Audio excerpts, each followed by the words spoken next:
have the pleasure to present to you Dr. Martin Luther King, Jr.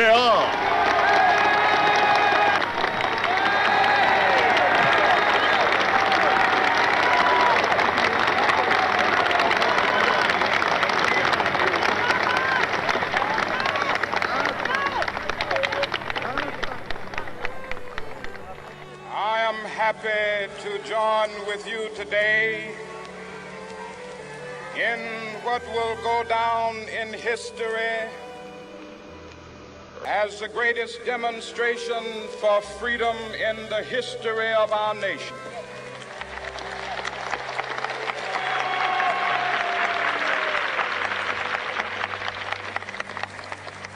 Five score years ago,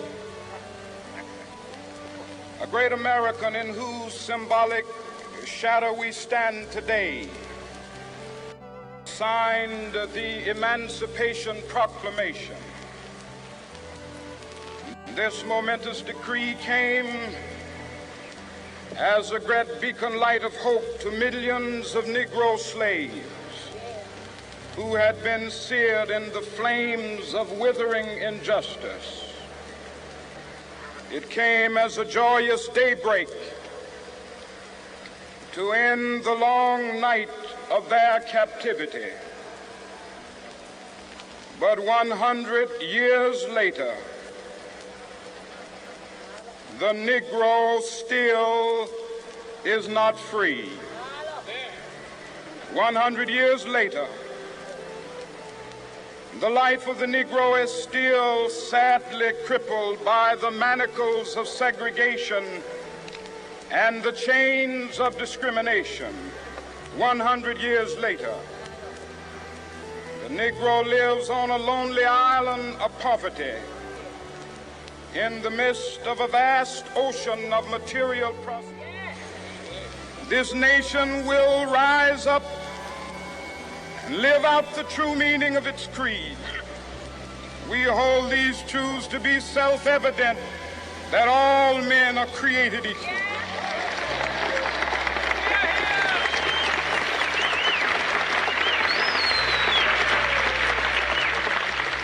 I have a dream that one day on the red hills of Georgia, sons of former slaves and the sons of former slave owners will be able to sit down together at the table of brotherhood. I have a dream that one day,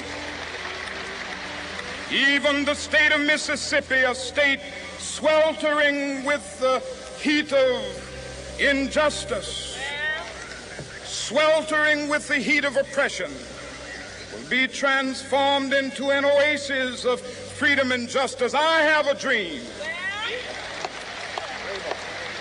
that my 4 little children will one day live in a nation where they will not be judged by the color of their skin, but by the content of their character. I have a dream today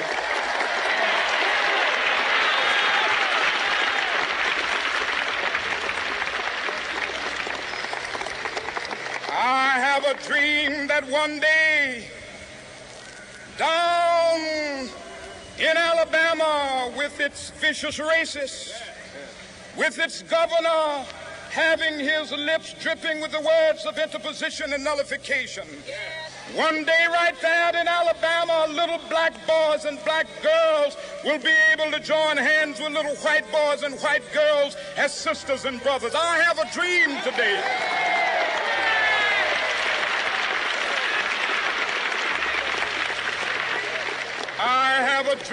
that one day every valley shall be exalted, and every hill and mountain shall be made low. The rough places will be made plain, and the crooked places will be made straight, and the glory of the Lord shall be revealed, and all flesh shall see it together.